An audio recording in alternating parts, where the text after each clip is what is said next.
আপনারা যারা লাদাখে গেছেন মোটামুটি এরকম পাহাড়ের পাশ দিয়ে বিশাল গর্ত, এটা কিন্তু অবশ্যই দেখেছেন। বাম দিকে নিচে তাকাইলেই ভয় লাগে। একবারে দেখেন পুরো বিশাল পাহাড়, এখান থেকে যদি একটু পাহাড় ধস হয়ে যায় তাহলে এই জায়গাটার এই রাস্তাটা টোটালি বন্ধ হয়ে যাবে। আর ডান দিক থেকে তো দেখতেই পাচ্ছেন বিশাল গর্ত, লাল নিশানা টানানো আছে।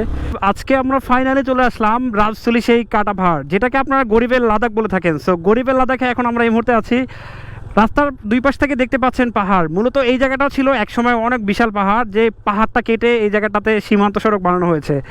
আর মূলত দীর্ঘদিন ধরে পর্যটক এই জায়গাতে টোটালি নিষিদ্ধ, আসা যায় না, যার কারণে হচ্ছে কেউ চাইলে আসতে পারেন না।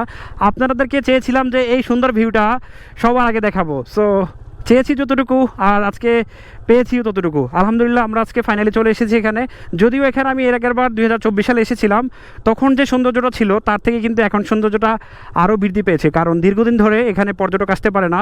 আর যার কারণে ভাই এখানকার যে সৌন্দর্য, ও মাই গড, টোটালি এখান থেকে আমাদেরকে ডাউন হিলে করে নিচে যেতে হবে। আর এই জায়গাটা মোটামুটি যারা আসেন টুকটাক হচ্ছে এই জায়গাটা একটু হিমশিম খেয়ে যান, কারণ এই জায়গার যে কাটা পাহাড়ের যে সৌন্দর্যটা সেটা কিন্তু সবাইকে অবাক করে দিবে।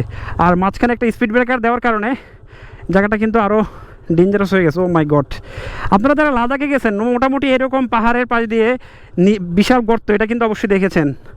ও মাই গড, বাম দিকে নিচে তাকাইলেই ভয় লাগে। আচ্ছা, এই জায়গাটা অনেক চওড়া ছিল, বাট আস্তে আস্তে এই জায়গাটা ভেঙে যাচ্ছে। মূলত এই জায়গাটা ভেঙে যাওয়ার কারণে প্রশাসন এই জায়গাটা বারবার রিপেয়ার করছেন। আর এখান থেকে আমি আগেরবার যখন এসেছিলাম নিচে তাকানোর পরে খুবই ভয় পাচ্ছিলাম, কারণ সম্পূর্ণ সেই কাটা পাহাড়ের হচ্ছে মাঝখান দিয়ে নিচে রাস্তাটা চলে গেছে।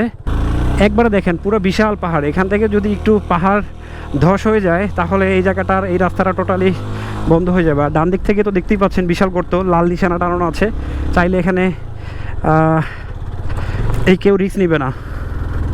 সো কাটা পাহাড়ের ভিউগুলো হচ্ছে আমি জানি না আমার ক্যামেরা কেমন আসতেছে, বাট আশা করি আপনাদেরকে দেখতে ভালো লাগবে। যারা এখানে আসতে চান বা ভবিষ্যতে যখন খুলে দিবে আপনারা এই জায়গার ফিলটা এই জনশূন্যভাবে কখনো পাবেন না আসলে, কারণ যখন খুলে দিবে তখন হয়তো অনেক পর্যটক চলে আসবে। অনেক পর্যটকই এখন আসার জন্য হয়তো এই জায়গাটার অপেক্ষা আছেন। সো চলেন ভাই ব্রাদার, আমরা সামনে গিয়ে রাজস্থলী ফারুয়ার জিগজ্যাগ পয়েন্টে ঘুরে আসি।